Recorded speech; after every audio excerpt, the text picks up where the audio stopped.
Hi everyone, Internet PCS book reader here. Today I want to talk about Oyasumi Punpun by Inio Asano.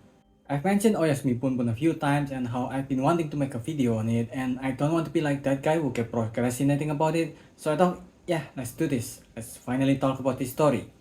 Inio Asano, who I have talked about, his other story Downfall is in my top 10 best book of 2024, is finally getting his recognition from the adaptation of Dead Dead Demon DDD Destruction, but if you ask people who have read his work, his best work will mostly be this one, Oyasumi Punpun or Goodnight Punpun. It's considered as one of the most depressing manga and for a very good reason. Punpun will go through so much that I have to give a warning before I go into the book. Any trigger warning you can think of, just put them here. But with that said, in my opinion, the book also have a very hopeful message that I think is a big part of why so many people are attached to the story. I mean, a meta playlist of Oyasumi Punpun in YouTube have millions of views along with many other Punpun inspired videos, and again, for a very good reason. In Oyasumi Punpun, we follow the titular character Punpun, who is depicted in the story as this bird-looking guy. He's not a monster or anything like that, he's just a normal kid, and we can see this from how people interact with him. And he's not the only one who is depicted as this bird creature. His immediate families are also bird-like. Art direction wise, it works to make Punpun stands out, and because he's a silent protagonist mostly, it's easier to express how explosive his emotion can be since he is a kid as this bird guy. But it's also a great depiction of how he views himself, the shame he had of his family and the shame he had for himself, and how he feels about his family, how he feels like he and his family cannot fit into society, how he is no longer human. Back again to Osamu Dazai's novel, where Oba doesn't see himself as a human being, but a monster trying to fit in as one. Punpun also in some ways view himself and his own family as such. Punpun also has no dialogue, or at least not in the same way the other characters have. Even his family have their own dialogue, but Punpun doesn't have them, which forces you to understand Punpun from the context of the story, to read between the lines. This also makes for an unusual storytelling because when Punpun doesn't show his emotion through the usual facial drawing, and Punpun is a very emotional person. This is him happy, this is him falling in love, this is him being sad, and this is him being a pyramid. And because of the unique combination of having to read between the lines to know how Punpun responded to other characters and how he emotionally responded to what happened to him, we are sucked into the story in ways that no other media managed to do. The story of Punpun itself starts in elementary school. A new student named Aiko just arrived and Punpun fell in love with her on first sight, or at least as much love as a kid can muster.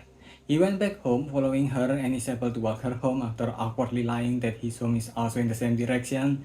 After that, he came home to his parents that is fighting with each other, full on yelling, something that at this point he had already used to. But since it's not something that he can talk to anyone, usually he only talks about this with God. His father has been unemployed for a year, but he managed to give Punpun a telescope. He also gave Punpun some motivational speech, and at that moment, Punpun decided to be an astronaut because earlier Aiko also told him about Earth being destroyed and people surviving in space. Maybe Aiko will love him if he saves her, and that is called foreshadowing. But the next morning, he walked down to his house being a mess, his mother lying on the ground bleeding, and his father kept saying that someone broke into the house, even if it's obvious he's the one that hits her with the microwave. After that, his father was taken by the police and his mother had to stay at the hospital for a while, so for a while his uncle Yoichi came to watch him at the house. The next day, Punpun came normally to the school, but when it is time to read his dream in front of the class, he had a panic attack, lied about wanting to be a salaryman instead of an astronaut, and ran out of the class. The class who knows about his parents' situation is worried about him and they went to find him, and the one who found him is Aiko. Earlier, she found what he wrote about being an astronaut and tell him to not be afraid to be made fun for his dream, and she held his hand to go back to class. It was at this moment that he had an epiphany on how much he did not want to stop holding Aiko's hand. He told her that even if he cannot take everyone to space, he'll at least save her, because he loves her. Aiko kissed him, making him feel like he's on cloud 9 for a while. He is fated to be with Aiko, or at least that's what he feels at that time. The next day, he went to the hospital to visit his mother who won't be home for a while, but he don't mind since Punpun don't really like his mother who usually only asks him to do his homework. But he liked his father and wanted him to go home, which of course is not possible since he's in jail, but he's not sad. His uncle gave him some money to buy ice cream and he win another ice cream from it. Overall, it's a good day. The next day, he went with his friend to go watch porn because one of his friends said that he managed to get a tape of it. He lied and he's no longer their friend, but at least they got some porn magazine from the trash while exploring. But when they were checking the magazine out, the girls from school found them, so they quickly hid it and lied about what they were doing. Later that night, Punpun cannot stop thinking about the magazine and about Aiko, and his brain come out of his window. He asked his uncle if it's okay if something like that happened, and his uncle gave him tons of medical books. After he calmed down, he used the telescope to look at the stars and found a moving star. He imagined himself naming it, imagined himself winning the Nobel Prize, imagined himself buying a star and a house with Aiko there. Imagine buying all the games. Imagine buying the dog that her mom has always wanted but cannot buy. Imagine if there's money left, he can buy another house for his mom and dad. The next day, his friend got a love confession, and when he fell during the sport activity, Aiko came by and she said that she loves her too. And Punpun is so happy he explodes. Aiko made him promise that he'll take care of her forever and ever, and he don't know why, but forever and ever terrified him. After school, his friend already got them because everyone at school found out about the confession, so he swore of curse. But at least they found it, the legendary porn tape. They went to Punpun's house where his uncle is going with a lawyer for something, but what they found was instead a confession tape of someone who just murdered their entire family. The man also said that he hid the bodies and ton of money in the unused miso factory nearby. The next day, member of a cult came to their house and tried to recruit Uncle Yoichi. In his anger, he tells the cult member that there is no God, even though he's the one that told Punpun how to summon God to count his nerves. And worse for them, Aiko was there. The cult recruiter was her mom. Aiko ran, Punpun don't know why, but he also ran after her even if he sucks at it. She got angry with him because she's afraid that he'll judge her for being the daughter of a weird cult member, and when she walked away, she can see sign of abuse on her. A ton of abuse. Punpun of course don't understand this, but he saw that Aiko was sad, so he followed her. Aiko said that she'll go far away to the island of Kagoshima, and she made him promise to go with her, and if he breaks her promise, she'll kill him. We've seen sign of how broken the world Punpun lives in. His dad is unemployed and drinks all the time. There's that guy that said that he killed his entire family. Aiko's mother who abused Aiko and forced her to go with her to recruit more cult members. Then one of Punpun's friends also have an unemployed father who only drinks all day, every day. The next day, the gang decided that they want to explore the abandoned miso factory to find the money. If Punpun had the money, he can use it to buy ticket to Kagoshima Island so Aiko won't kill him. He don't want to die after all.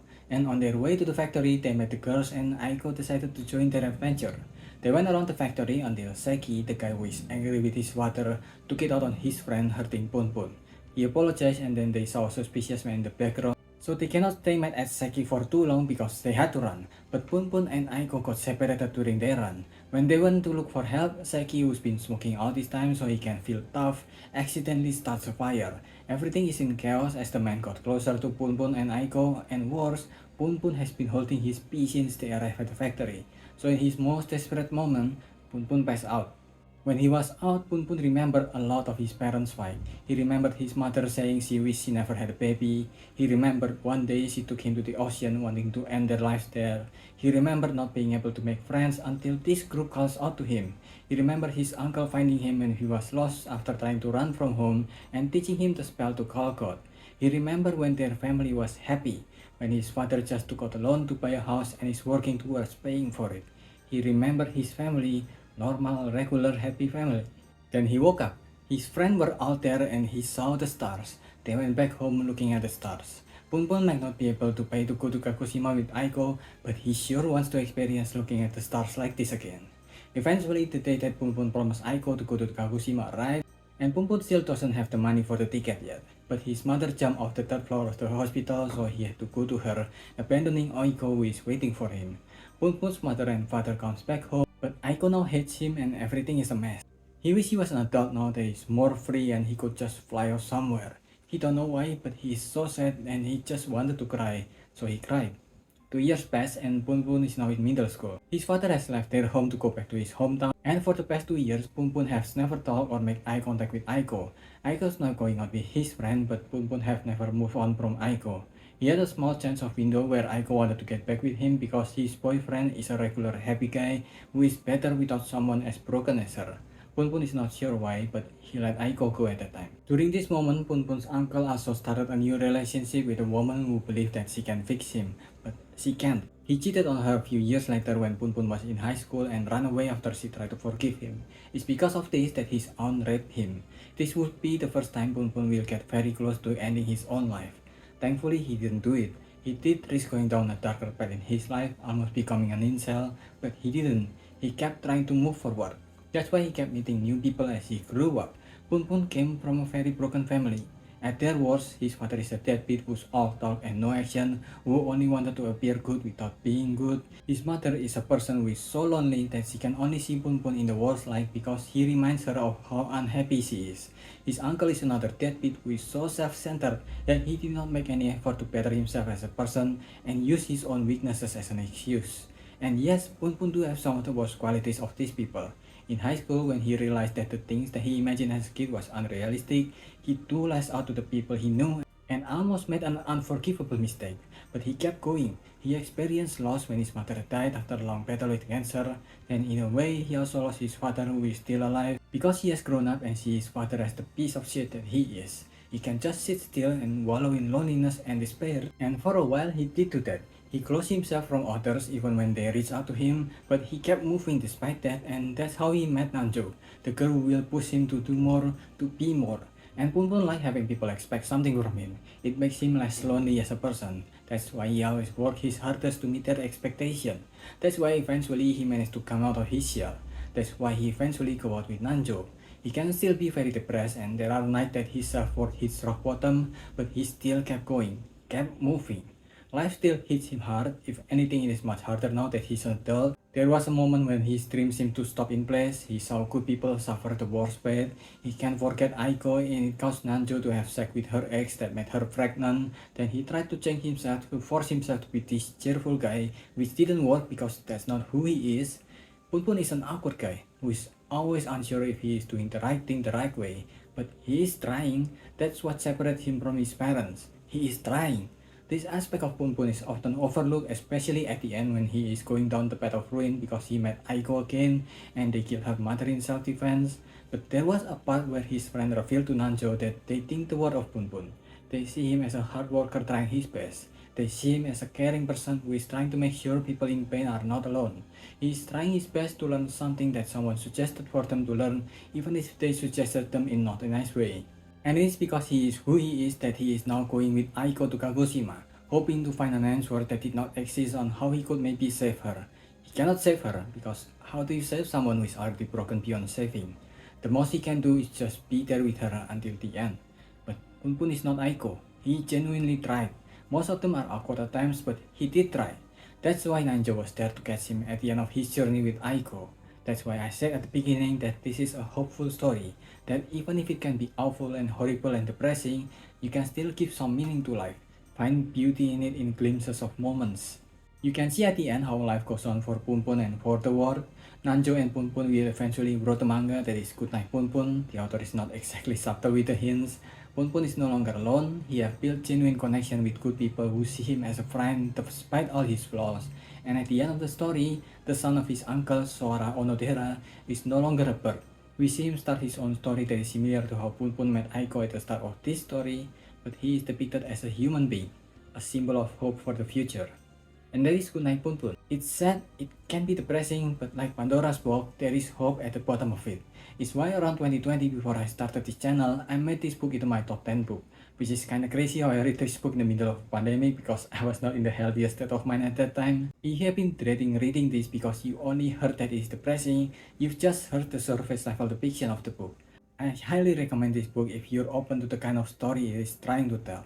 I give this a 5 obviously, but what do you think? Let me know if I missed anything, so leave your thoughts in the comment below and subscribe to the channel. That's about it. See ya.